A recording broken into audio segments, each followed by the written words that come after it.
All right, I'm back in studio, so let's discuss the GDP numbers with Paul Makube, Senior Agricultural Economist at FNB Agribusiness, and Tsitsi Hatendi Matika from Absa Wealth and Investment Management. Thank you so much for your time. We appreciate it. So most economists did not predict this. We got it wrong. What's happened? Let's start with you, Tsitsi.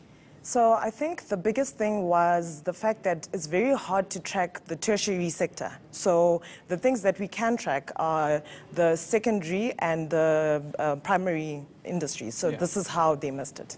And Paul, what do you think is happening here in terms of the negative growth? In terms of negative growth on the agriculture sector, that is what we had expected. We come from a higher base. And it also came at a time when we had delayed season in the Western Cape, and also that we had the contraction in the hectares planted for field crops. Field crops and the horticultural crops are the ones that have been cited as a contributor to the decline in agricultural output. Yeah.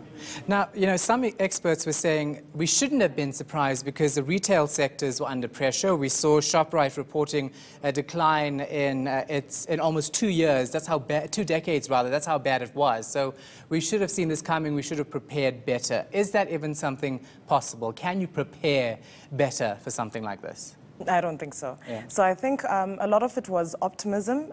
We're coming off a low base. The contraction in Q1 was severe, and everyone really expected that would bounce from that. Also, just given the fact that even though there is a lot of weakness, there really was anticipation that agriculture would come around. So at least that expectation would have carried GDP into the positive. Yeah. Now, Paul, agricultural has been the biggest employer in South Africa and has shown the biggest decline, as you mentioned, of course, in growth.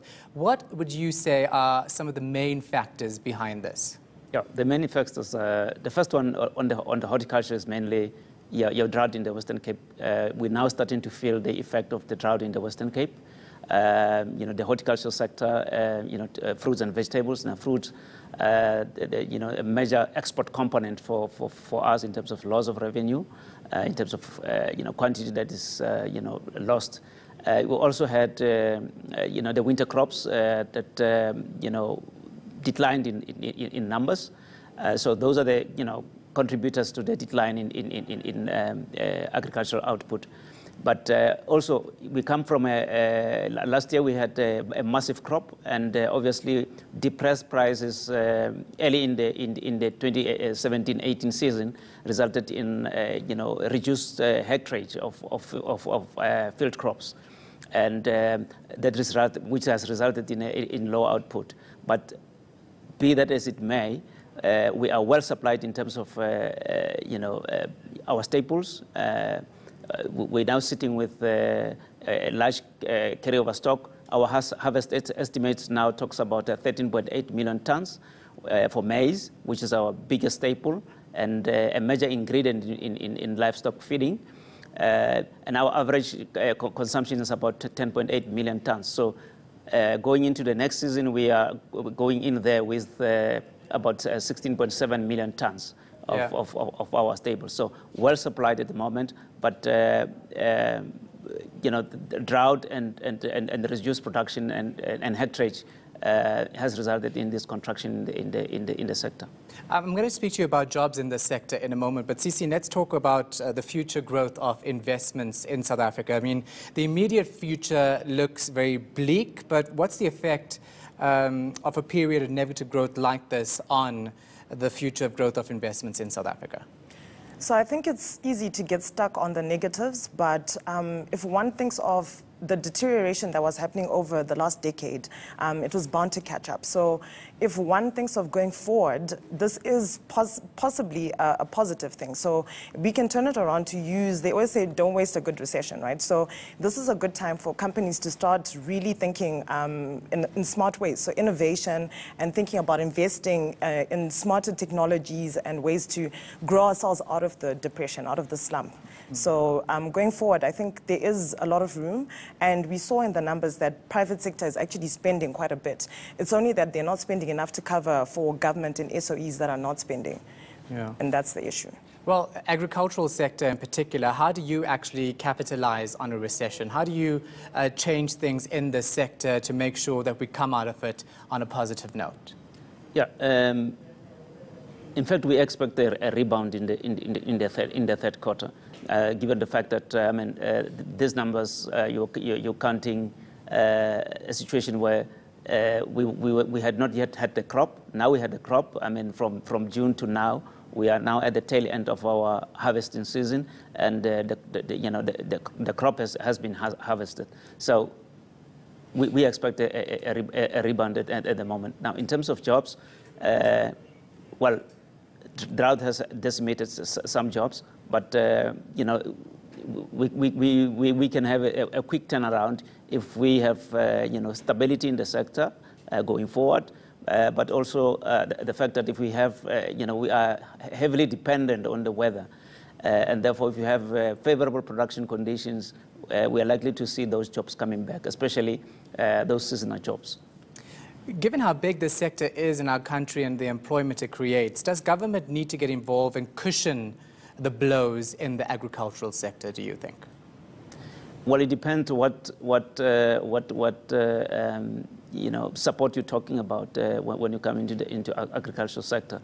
Following deregulation, we had to, we since 1994 we had a strong growth in the agricultural sector with limited government intervention. Now, in terms of government intervention that might come, you're talking about situations where it is support for the smaller and emerging sector, and ensure that they come into the mainstream and commercialize. And that's how you start building and ensure that the sector is protected from unfair competition from the world.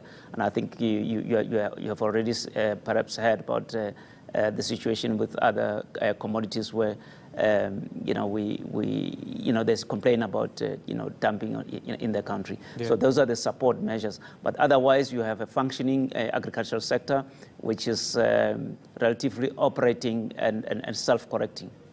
Now, of course, we saw the finance minister in China trying to bring FDI into the country. He says we shouldn't be too worried about this recession because government's working on it. They're working on foreign investment, foreign direct investment. They're working on a stimulus plan. Do we agree with him? I am going to have to hold on to what he's saying and trust that they're thinking about it. So I think everyone is hoping for the best and also trying to push forward to a better South Africa, to better growth, because the alternative is quite scary. So I'm very sure they're thinking hard, and they will announce their stimulus package, and hopefully that will help to kickstart things. The only issue is that the fiscal picture is a bit dim. And they're constrained. So it'll be interesting to see how they navigate that situation. Cyril Ramaphosa has come into office. He's made big promises about economic turnaround in South Africa. I mean, we're not seeing that very much just yet happening under his watch. Should we be concerned? Should we be cautious about what's happening? We should be cautious if we were not aware of what he's entering into. So I think all of us are aware that things are not necessarily good, and it was going to be tough for him. There was a lot of things that he had to do immediately. You have problems with the SOEs, which are critical for governments. Playing big in the South African economy. You have confidence issues that has resulted in some of the private sector individuals staying back and waiting for policy uncertainty and so on. So you have a lot of things that have to be cleared out. The issue of corruption, the issue of having correct leadership in some of the state-owned enterprises. So if we can sort out that.